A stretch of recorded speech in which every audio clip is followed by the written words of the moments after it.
Un jour, Lily rentrait de l'école lorsqu'un immense portail s'ouvrit devant ses yeux.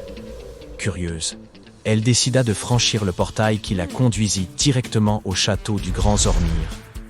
Un magicien génial qui maîtrisait le pouvoir de milliers de pierres philosophales.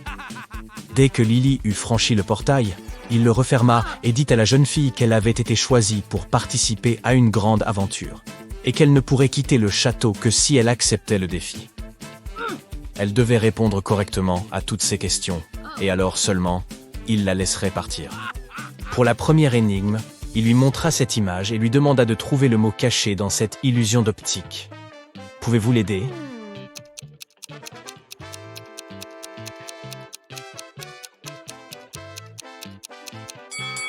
C'est le mot sun, ça signifie soleil en anglais. Bravo à vous deux. Zormir aimait les tours de magie et l'illusion, aussi pour le tour suivant. Il appela un chef, qui les rejoignit avec un chariot rempli d'empanadas espagnoles. Lily en eut l'eau à la bouche.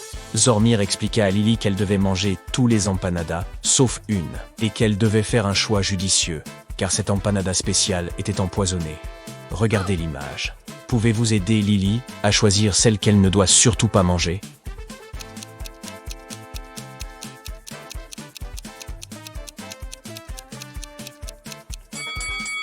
Voyons voir. Celle qui se trouve dans le coin inférieur gauche n'a pas l'air nette.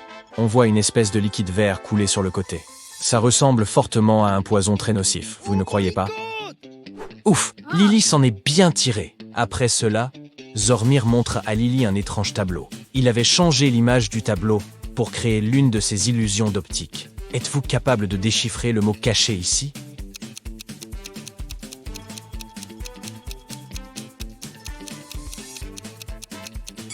C'est le mot never, qui signifie jamais en anglais. Pour passer au niveau suivant, Lily dut deviner la réponse à cette simple énigme. Qu'est-ce qui a des clés, mais ne peut pas ouvrir les serrures, et parle sans bouche ? La jeune fille a mis du temps, mais elle finit par trouver la réponse. Savez-vous ce qu'elle a répondu ?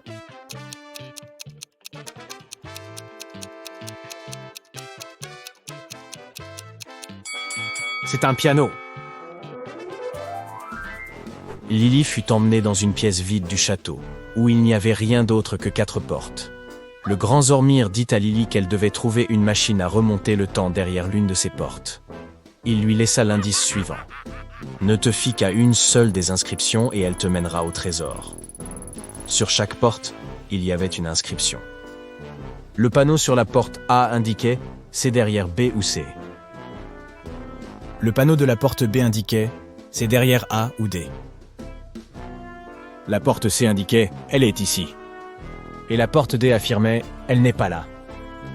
Pouvez-vous deviner quelle porte Lily a ouverte ?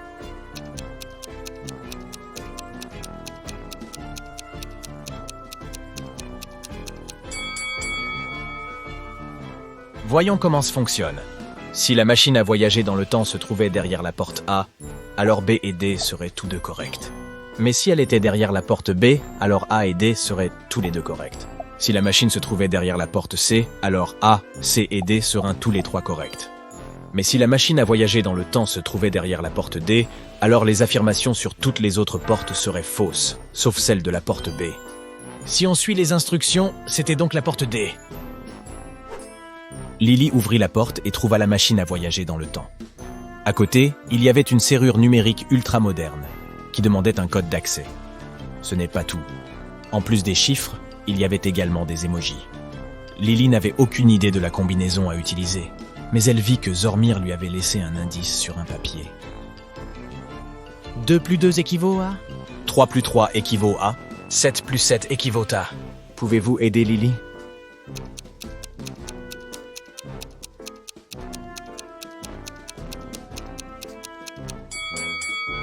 Celle-ci est particulièrement difficile. Ce que Lily aurait dû faire, c'est superposer les chiffres les uns sur les autres de cette façon, puis retourner les chiffres de la deuxième colonne. Ça lui aurait permis d'obtenir l'image d'un poisson, du chiffre 8 et d'un triangle. La combinaison correcte pour déverrouiller le jeu était donc l'emoji poisson, le chiffre 8 et un triangle. Aïe, aïe, aïe. Le grand Zormir ramena la machine à voyager dans le temps à la préhistoire. Lily fut donc été renvoyée directement dans le passé. Regardez l'image. Pouvez-vous repérer l'autre voyageur du temps sur la photo?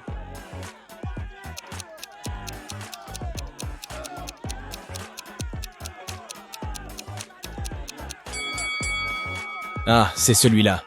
Il tient une lampe de poche. Si je ne m'abuse, ça n'existait certainement pas à l'époque.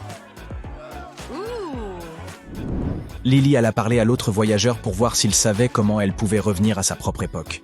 Mais l'homme lui indiqua qu'il ne répondrait à sa question que si elle réussissait à percer son énigme. La voici. Qu'est-ce qui a un cœur qui ne bat pas à une banque qui ne contient pas un centime?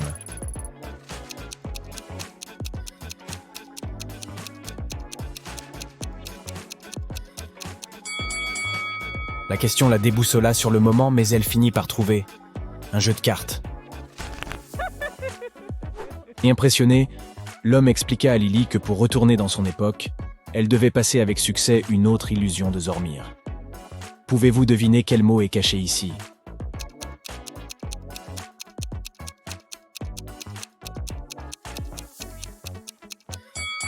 C'est le mot dog, qui veut dire chien en anglais. Bravo à tous. Lily put rejoindre sa propre époque, mais au lieu de retourner au château, elle se retrouva bloquée sur une île déserte, où elle trouva un message de Zormir. Le jeu ne fait que commencer. Tu dois trouver la sorcière et lui demander son aide. Jetez donc un coup d'œil à l'île. Saurez-vous repérer quelque chose qui pourrait aider Lily à trouver la sorcière?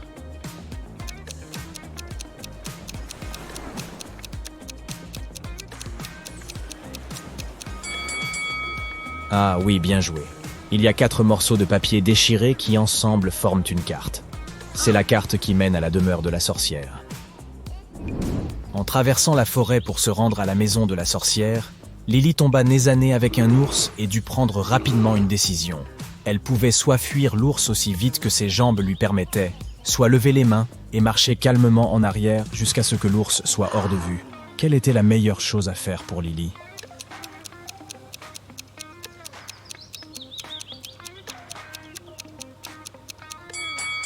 Si elle s'enfuyait en courant, l'ours pourrait se sentir attaqué et finir par la blesser. Elle devait donc choisir la seconde option. Enfin, voilà qui ressemblait à la maison d'une sorcière. Elle frappa et la sorcière la laissa entrer. Lily lui demanda de l'aide, mais la sorcière était préoccupée par autre chose. Plus tôt dans la journée, elle travaillait sur un nouveau filtre d'amour avec l'aide de ses elfes, lorsqu'elle remarqua que sa précieuse plume de faucon avait disparu. Elle demanda à Lily de retrouver l'elfe l'avait prise. Lily répondit par l'affirmative et entreprit d'interroger les elfes. Arion lui raconta que pendant fabrication de la potion, il donnait des pommes aux fées, et qu'avant cela, il s'était assuré que la sorcière avait bien tous les ingrédients nécessaires pour sa préparation. Elowen confia à Lily qu'il se trouvait près d'un autre chaudron pour tester une potion anti-âge. Il affirma lui aussi être sûr d'avoir vu la plume avant que la sorcière ne commence sa potion. Elaria avait ramassé les mauvaises herbes tout l'après-midi et n'avait rien remarqué d'étrange dans la maison. Temps de réfléchir au témoignage des elfes et finit par comprendre. Et vous? Avez-vous deviné qui a fait ça?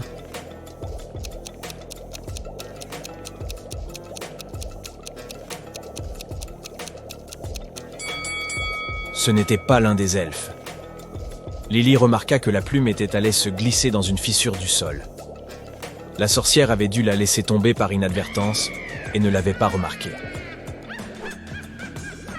La sorcière fut ravie et dit à Lily qu'elle l'aiderait à fuir le grand Zormir. Elle ouvrit 3 portails et laissa Lily choisir celui qu'elle voulait emprunter.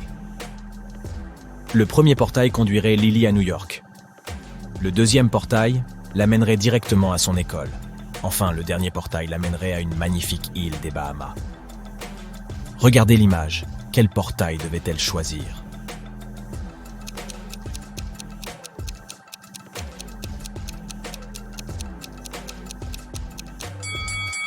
Cela aurait pu être amusant de visiter New York, mais il y avait une énorme tempête de neige. Et pourquoi qui souhaiterait aller sur une île entourée de requins? Lily devait retourner à l'école, tout simplement. Elle avait séché suffisamment de cours comme ça.